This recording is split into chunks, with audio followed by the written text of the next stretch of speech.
성도님들 평안하십니까? 요즘 날씨가 심상치 않습니다. 어제 기온, 오늘 기온이 최고 기온이 37도입니다.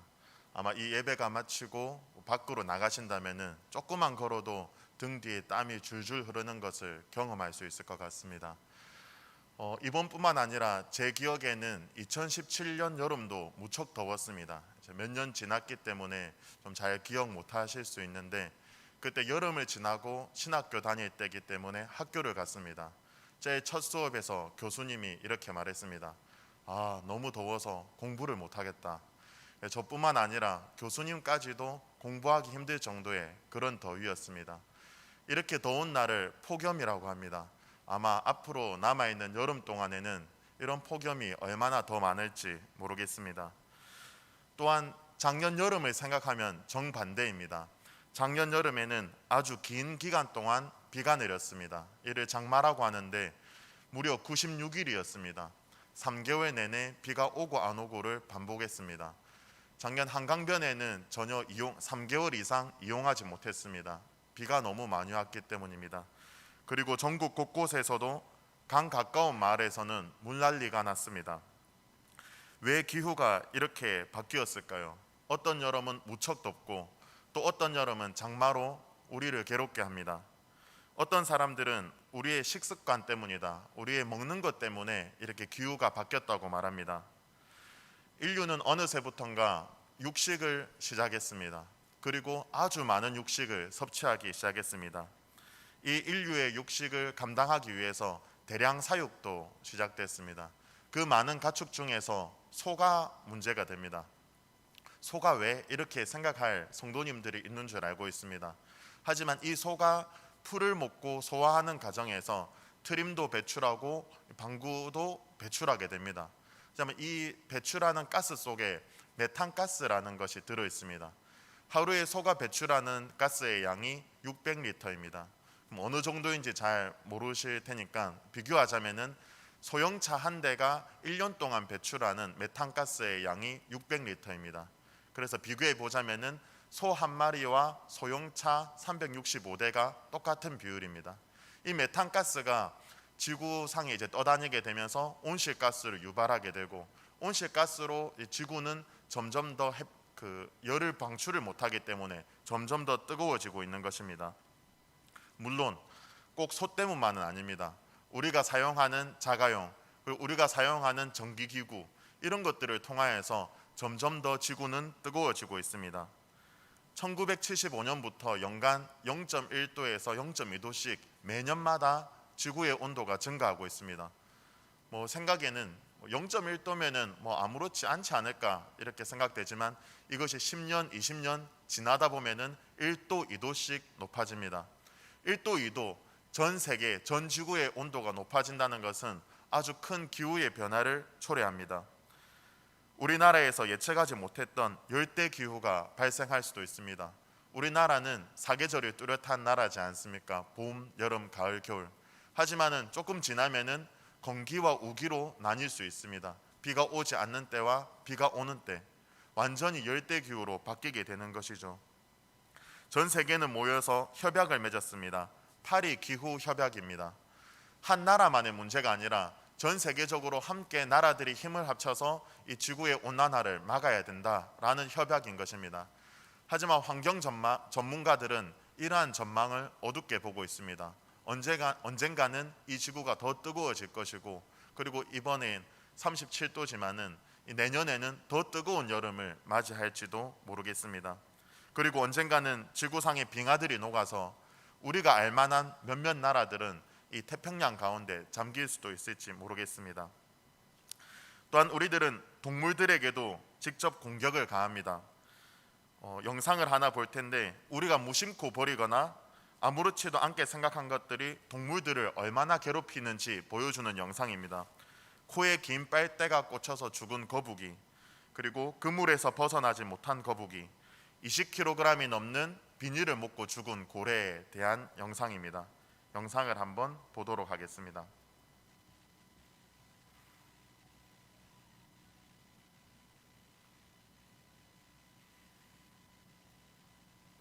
코에 긴 빨대가 박힌 거북이, 20kg이 넘는 플라스틱 쓰레기들을 먹고 숨진 고래. 자, 사람이 무심코 버린 플라스틱 쓰레기 때문에 이렇게 바다 동물들이 목숨까지 잃고 있습니다. 최근에 멸종 위기종 바다 거북을 바다에 들어가서 번성하라고 풀어줬는데 열하루 만에 역시 뱃속에 플라스틱 쓰레기가 잔뜩 차서 죽은 채 발견이 됐습니다. 얼마나 괴로웠을까요? 김관진 기자입니다. 국립생태원 연구원들이 붉은 바다거북을 부검합니다. 등껍질을 열고 내장을 분리해내자 비닐, 플라스틱 조각 등 쓰레기가 쏟아져 나옵니다. 몸 길이 42cm에 3년생 붉은 바다거북 한 마리에서 나온 쓰레기는 모두 225조각, 무게는 10.24g에 달합니다. 국제적인 멸종위기종인 이 붉은 바다거북은 국내의 한 대형 수족관에서 전시용으로 사육됐습니다. 그러다 지난해 8월 개체수 회복을 목표로 다른 바다거북들과 함께 제주 앞바다에 방류됐습니다. 연구진은 위치 추적기와 개체 인식표를 바다거북 등껍질에 부착해 방류 이후 움직임을 확인해 왔는데 제주 앞바다에서 출발한 바다거북이 부산 연안에 이르러 움직임이 멈췄고 결국 방류 11일 만에 플라스틱 쓰레기를 잔뜩 먹고 폐사한 상태로 발견된 겁니다. 바다거북은 삼킨 먹이가 역류하지 않도록 식도 안에 돌기가 발달해 있어 플라스틱 쓰레기를 삼키면 뱉을 수 없습니다. 연구진이 최근 2년간 죽은 채 발견된 바다거북 38마리를 부검한 결과 20마리의 소화기관에서 플라스틱 쓰레기가 나왔습니다. 쓰레기가 장기를 뚫어가지고 구멍이 생기는 경우에 장천공이 발생하는데 그러면 쓰레기들이 장기 밖으로 나와서 이 복강을 돌아다니면서 염증을 일으키게 되거든요. 갈수록 심각해지는 해양 플라스틱 쓰레기 문제. 플라스틱 사용을 줄이는 등 근본적인 해법을 찾지 않으면 바다 거북만이 아니라 인간에게도 큰 위협으로 돌아올 겁니다. SBS 김관진입니다. 아주 잔인할 수 있는 영상입니다. 하지만 이 거북이들이 불과 제주도에서 부산까지 오는 그 거리였습니다. 누가 이렇게 했을까요? 그것은 바로 우리들이 한 것입니다. 혹시 성도님들은 플라스틱 섬이라고 들어보셨습니까? 1997년에 한 요트 선수가 미국 LA에서 하와이로 요트를 타고 항해하게 됩니다. 그러던 중 항로를 잘못 가게 되어서 그 길을 잃게 되는데 저 멀리 섬이 하나 보이는 것을 확인했습니다. 멀리서 볼 때는 섬이었지만 점점 가까이 갈수록 섬이 아니었습니다. 그것이 바로 플라스틱 섬이었습니다. 영어로는 GPGP라고 하는데 Great Pacific Garbage Patch, 즉 쓰레기 섬입니다. 태평양의 조류를 따라서 움직이고 순환하던 쓰레기들이 그 조류가 약한 LA와 하와이 섬 사이에 위치하게 된 것입니다. 그 크기가 2018년 3월에 남한 면적의 16배였습니다. 지금은 더욱더 커져 있겠죠. 엄청난 쓰레기들이 그 태평양 한가운데에서 섬처럼 모여 있는 것입니다. 이 플라스틱 더미는 왜 생겨났을까요? 과연 누가 버린 것일까요? 여기서 끝이 아닙니다. 이 플라스틱은 바다에 둥둥 떠 있으면서 파도에 의해서 점점 분해됩니다. 그리고 태양열에 의해서 점점 잘게 쪼개집니다. 그러면 이 아주 작아지고 눈에 잘 보이지 않게 된 것을 미세 플라스틱이라 부릅니다. 물고기들은 먹이인 줄 알고 이것을 먹고 그대로 뱃속에 가지고 있습니다. 소화가 안 되기 때문입니다. 그런 다음에는 우리가 어류를 잡기 때문에 또한 사람의 몸속으로 들어오게 됩니다. 우리는 그러면 자연스럽게 이 미세 플라스틱을 섭취하게 되는 것입니다. 현재는 코로나19 바이러스가 전 세계를 휩쓸고 있습니다. 우리 교회에도 지난주부터 비대면으로 예배를 드리고 있습니다. 7월부터는 괜찮아질 것이라 생각했지만은 오히려 전 세계적으로는 다시금 전염병이 크게 번지고 있습니다. 모든 계획이 틀어졌고 다시금 다른 계획을 세워야 할 그런 지경에 이르렀습니다. 도대체 누가 이렇게 했을까요? 몇몇 전문가들이 어떻게 해서 생겨났는지 확인해 보지만은 여러 가지 추측들이 있습니다. 분명한 것은 사람의 욕심에 의해서 이 바이러스가 생겨났다는 것입니다. 우리에 의해서 생겨났고 결국 우리가 이것을 먹든지 이것의 전염병에 취하든지 그렇게 된 것이 지금의 상황입니다. 우리는 자연에게 해를 가하고 자연은 우리에게 해를 가합니다. 사람과 자연은 더 이상 화해할 수 없는 것처럼 보입니다. 누가 도대체 이 자연을 구원할 수 있을까요? 여러 가지 자료들을 좀 찾아보는 중에 한 연구 결과를 발견했습니다. 카네기 연구소의 줄리아 퐁그라츠라는 사람의 연구 결과입니다. 이 사람은 자연을 구원할 수 있는 사람이 있다, 그런 연구 결과를 발표했는데 징기스칸만이 자연을 구할 수 있다, 이렇게 말했습니다. 웬 징기스칸, 뭐 몇백 년 전의 사람인데, 이렇게 생각하실 텐데, 징기스칸은 몽골 제국에서 여러 나라들을 정복 전쟁을 했습니다. 그러면서 수많은 사람들을 죽였습니다. 그것을 통하여서 연구 결과는 지구 온난화를 200년간 늦출 수 있었다라고 말합니다. 이 연구 결과가 말하는 것이 무엇일까요? 사람이 죽어야만, 사람이 없어져야만 자연을 구원할 수 있다. 그 어떤 사람도 자연을 구원할 수 없다, 이렇게 말하는 것입니다. 자연을 파괴한 주범은 인간이고, 인간의 숫자가, 이 사람의 숫자가 줄어야만 과연 자연을 구원할 수 있는 것일까요? 세상 사람들은 그렇게 생각할 수 있습니다. 그리고 이 줄리아 퐁그라츠라는 사람의 연구 결과가 맞는 말이다라고 생각할 수 있습니다. 하지만 우리는 이 성경 말씀을 좀 더 집중하고 이 성경에서는 무엇이라고 말하는지 한번 보기를 원합니다. 우리 함께 읽었던 로마서 8장 19절 말씀을 다 함께 읽어보겠습니다. 시작. 피조물이 고대하는 바는 하나님의 아들들이 나타나는 것이니. 오히려 이 성경 말씀에는 피조물들이 고대하는 것은 하나님의 아들들이 나타나기를 기대하고 있다고 말합니다. 즉 세상 사람들은 사람이 없어져야, 그 해를 끼치는 사람이 없어져야 구원할 수 있다고 말하지만은 오히려 사람이 있어야 된다고 말합니다. 그리고 그 중에서도 다른 사람들이 아니라 하나님의 아들들, 즉 하나님의 자녀인 우리들, 교회를 말합니다. 이 세상과 자연은 하나님의 아들들인 교회가 나타나기를 기다리고 있다고 말합니다. 도대체 우리가 어떤 존재이기에 이 자연은 하나님의 자녀들을 기다린다고 말을 할까요? 우리들은 창세기 3장 이후로 죄인으로 살아가고 있습니다.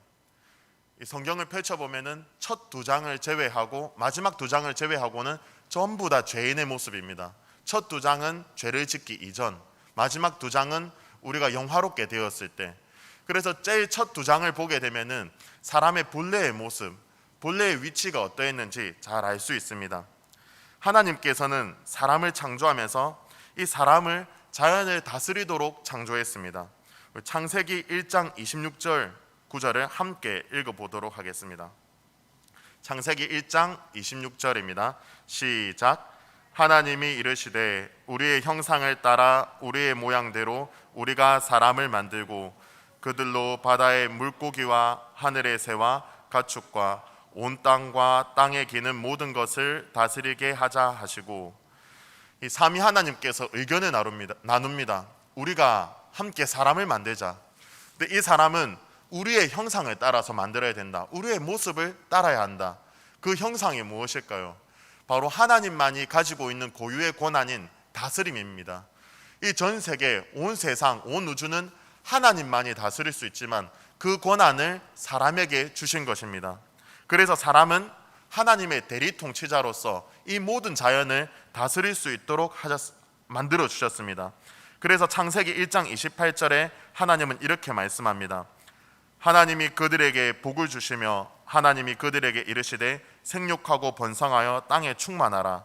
땅을 정복하라. 바다의 물고기와 하늘의 새와 땅에 움직이는 모든 생물을 다스리라. 이 말씀과 같이 하나님께서는 사람에게 모든 자연을 다스리라고 하셨고 그러할 수 있는 권한을 부여해 주셨습니다. 그 말은 자연도 사람의 통치를 받고 싶어 했다는 것을 말합니다. 그냥 동물들, 식물들 뿐만 아니라 하늘에서 내리는 비와 해조차도 사람의 통치를 받고 싶어 했습니다. 이 비도 사람의 통치를 받고 싶어 했다는 것은 창세기 2장 5절에 자세히 나타납니다. 여호와 하나님이 땅에 비를 내리지 아니하셨고 땅을 갈 사람도 없었으므로 들에는 초목이 아직 없었고 밭에는 채소가 나지 아니하였으며, 하나님께서는 아직 사람을 만들지 않았습니다.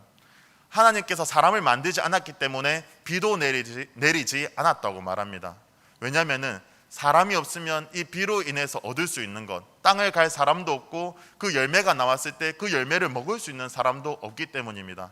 하늘에서 비가 내린다. 그럼 사람과 별개라고 생각할 수 있지만은 하늘에서 내리는 비조차도 사람을 위해서 내렸던 것입니다. 때를 따라서 내리는 비, 열매들이 자랄 수 있도록 내리쬐는 햇빛, 이 모든 것조차도 이 우주의 모든 것이 사람의 다스림을 받도록 하였고 그리고 사람을 위해서 존재했던 것입니다. 이러한 다스림을 잘 나타내는 장면이 있습니다. 아담입니다. 하나님께서 이 사람인 아담을 만들고 많은 동물들을 아담 앞으로 보냈습니다. 그러자 이 아담이 했던 행동은 그 동물들의 이름을 하나씩 붙여줬습니다. 이름 붙여주는 것이 어때서 라고 할 수 있지만은 무척이나 힘들었을 것 같습니다. 그 동물 하나하나의 생김새를 보고 관심을 가지면서 그 동물의 이름을 하나씩 붙여주는 것이죠. 코가 매우 길다. 뭐라고 붙여줬을까요? 코끼리가 되는 거죠. 코에 뿔이 있다. 뭐라고 붙여줬을까요? 코뿔소가 되는 거죠. 물론 한글로 붙여주진 않았겠지만은 이렇게 하나하나씩 동물 하나하나마다 관심을 가지고 그 이름을 무엇이라 붙여줄까 고민하면서 아담은 붙여준 것입니다. 이것이 가장 잘 나타내는 다스림입니다. 정말 사랑하고 내 아래로 부리는 것이 아니라 사랑하고 아끼기 때문에 가장 좋은 이름을 그 동물에게 붙여주는 것이죠. 우리 성도님들도 집에 혹시 애완동물을 키울 수 있습니다. 강아지도 있고 고양이도 있을 수 있는데 그 애완동물에게 이름을 그냥 붙여줍니까? 그렇지 않죠.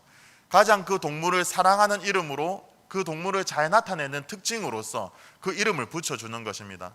에덴 동산의 모습이 이러했을 것입니다. 사자에게 이름을 붙여주고 호랑이에게 이름을 붙여주고, 지금은 아주 무서운 동물이지만 이곳 에덴 동산에서는 사자도 기뻐하며 호랑이도 함께 노는 그러한 즐거운 공간이 이 에덴 동산이었습니다. 왜냐하면 사람에게 부여한 그 다스림이 온전히 에덴 동산에 있었기 때문입니다. 우리가 집에 가면은 애완동물이 아주 반기면서 이름을 불러주듯이 에덴 동산에서도 이름을 불러줄 때 서로서로 반기며 즐거워하는 그 기쁨이 있었습니다. 하지만 이 관계가 틀어졌습니다. 무엇이냐면 사람이 죄를 지었기 때문입니다. 죄라고 하면은 하나님과 사람 사이만 멀어졌다 이렇게 생각할 수 있지만 이 죄의 영향력은 엄청났습니다. 사람과 하나님의 사이, 그리고 사람과 사람 사이, 사람과 자연 사이를 멀어지게 했습니다. 창세기 3장 17에서 18절 말씀입니다. 우리 함께 읽어보도록 하겠습니다. 시작. 아담에게 이르시되 내가 내 아내의 말을 듣고 내가 내게 먹지 말라 한 나무의 열매를 먹었은즉 땅은 너로 말미암아 저주를 받고 너는 내 평생에 수고하여야 그 소산을 먹으리라. 땅이 내게 가시덤불과 엉겅퀴를 낼 것이라. 내가 먹을 것은 밭의 채소인즉. 이전에는 에덴 동산에 죄가 없을 때는 열매를 가져다가 먹기만 하면 되었습니다. 하지만 너로 인해서 땅도 저주를 받게 되었다. 이 사람의 죄를 지음으로써 땅도 저주를 받게 된 것입니다. 가시덤불과 엉겅퀴를 내면서, 그전에는 기쁜 마음으로 수확을 하고 열매를 딸 수 있었지만은 이제는 땀을 뻘뻘 흘리면서 매일매일 힘들게 노동을 하면서 먹을 것들을 취해야 되는 것입니다. 이제는 땅이 가시덤불과 엉겅퀴를 내는 것, 이전까지는 비도 사람을 위해서 내렸고 햇빛도 사람을 향하여서 쬐었습니다. 하지만 이 비는 지금 보는 것과 같이 장마와 태풍으로 변해버렸고 그 따뜻한 햇빛은 폭염으로 변해버린 것입니다. 이에 대해 로마서는 이렇게 말합니다. 8장 20절입니다. 피조물이 허무한데 굴복하는 것은 자기 뜻이 아니요 오직 굴복하게 하시는 이로 말미암음이라. 이 피조물들이 저주 아래 있는 것, 그리고 사람이 괴롭히는 대로, 자연을 파괴하는 대로 당할 수밖에 없는 것이 지금 자연의 위치입니다. 그리고 이 자연은 그대로 그 파괴당한 것을 그대로 사람에게 돌려주게 됩니다. 피조물이 허무한데 굴복할 수 없는 것이 현재의 위치인 것입니다. 그래서 이 자연이 기다리고 있는 것이 무엇일까요? 바로 로마서 8장 21절입니다. 그 바라는 것은 피조물도 썩어짐의 종로로 한 데서 해방되어 하나님의 자녀들의 영광의 자유에 이르는 것이니라. 하나님의 아들들, 우리들은 이제 더 이상 죄가 없습니다. 하나님께로 나아갈 수 있는 위치가 되었기 때문에 더 이상 죄가 없고 이전에 종로로 탄 데서 벗어나서 영광의 자유를 누리고 있습니다. 이 자연이 누리고 싶어하는 것이 무엇일까요? 하나님의 자녀들이 영광의 자유를 누리는 것처럼 우리도 이 죄에서 벗어나서 저런 영광의 자유를 누리고 싶다. 교회처럼 우리도 그 자유를 누리고 싶다. 이 말을 하고 있는 것입니다.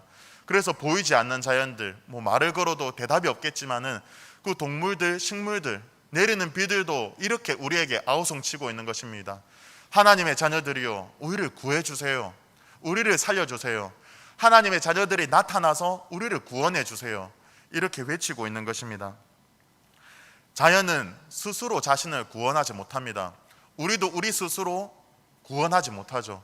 예수 그리스도께서 우리를 구원해 주시듯 이 자연도 하나님의 자녀들이 나타나서 구원해 주기를 기다리고 있는 것입니다. 그렇다면은 이제 우리는 어떻게 해야 될까요? 우리가 생각할 때 자연을 가장 사랑하는 사람, 자연을 가장 아껴야 되는 사람들은 환경단체다, 이렇게 생각할 수 있습니다. 왜냐하면 항상 환경단체들이 이런 일에 앞장섰기 때문입니다. 하지만 우리가 생각해야 될 것은 이 성경 말씀에 따라서 자연을 가장 사랑하고 아껴야 될 사람은 바로 교회, 성도님들, 바로 우리들이 자연을 가장 아껴야 됩니다. 왜냐하면 우리들이 아니고서는 이 자연을 구원해 줄 사람이 없기 때문입니다. 그래서 저는 두 가지 방법을 생각했습니다. 어떻게 자연을 올바로 다스릴 수 있을까? 첫 번째 방법과 두 번째 방법은 소극적인 방법과 적극적인 방법입니다. 소극적인 방법은 더 이상 피해를 가하지 않는 것입니다. 그래서 여러 가지 운동들이 있는데 탄소 줄이기 그리고 재활용하기, 이러한 운동들이 있습니다. 재활용하는 것은 인터넷에 보면은 재활용을 어떻게 하는지 잘 나타나져 있습니다. 플라스틱은 플라스틱대로, 종이는 종이대로 잘 정돈된 재활용을 통해서 다시금 자연을 아끼고 오래 쓸 수 있도록 하는 것입니다. 그리고 제로 웨이스트라는 운동이 있습니다. 제로는 0, 웨이스트는 낭비하다 이런 것인데, 낭비하는 물건을 전혀 없게 하는 것입니다. 지금에 들어서 인터넷에서도 이런 용기 내 챌린지라고 있습니다. 포장하는 물건들이 너무 많기 때문에 집에 있는 그릇을 가져가서 그 그릇에다가 포장을 받아오는 것입니다. 일회용품을 줄이기 위한 이러한 수단인 것이죠. 이러한 방법들은 자연에게 더 이상 피해를 안 줄 수 있을 것입니다. 그렇다면 적극적인 방법은 무엇일까요? 무엇보다도 제가 생각할 때는 이 적극적인 방법을 있어야 소극적인 방법에 계속 지속력이 있다고 생각합니다. 적극적인 방법은 꽃과 나무의 이름을 외우는 것, 동물의 이름을 외우는 것입니다.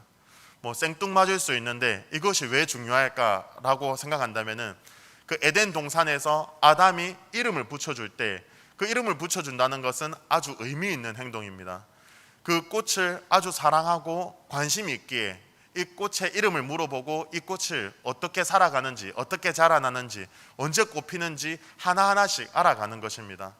하나님께서 만드신 자연 속에 그 꽃 한 송이도 소중하게 여기시는 하나님의 손길을 그걸 통해서 볼 수 있는 것입니다. 이 꽃들의 이름을 안다는 것은 진정 사랑하기 위해서, 어떠한 운동들을 하기 위해서 누군가에게 보이기 위해서 하는 것이 아니라 꽃과 나무들, 정말로 이 자연을 사랑하기 때문에 여러 가지 운동들을 해낼 수 있는 것입니다.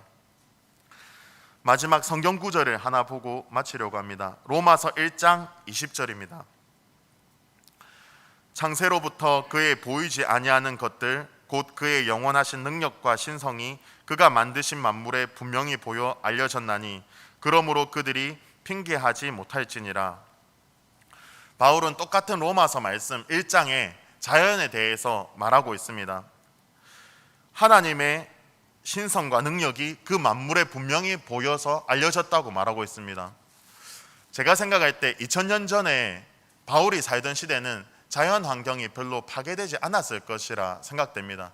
그럼에도 불구하고 이 자연에 대한 아주 큰 관심을 보였고 이 자연 속에서 하나님의 손길을 느낄 수 있다고 말합니다. 하지만 지금 우리가 살아가는 현실에서는 너무나 많은 자연이 파괴되어져 있고 더 이상 이 자연 속에서는 하나님의 손길을 느낄 수 없는 것처럼 보입니다. 봄이면 미세먼지, 여름에는 장마 또한 폭염, 겨울에는 아주 큰 추위, 이러한 속에서 하나님의 손길을 볼 수 없는 것처럼 느껴집니다. 하지만 바울이 말했던 것처럼 그가 만드신 만물에 분명히 보여서 알려졌다고 말하고 있습니다.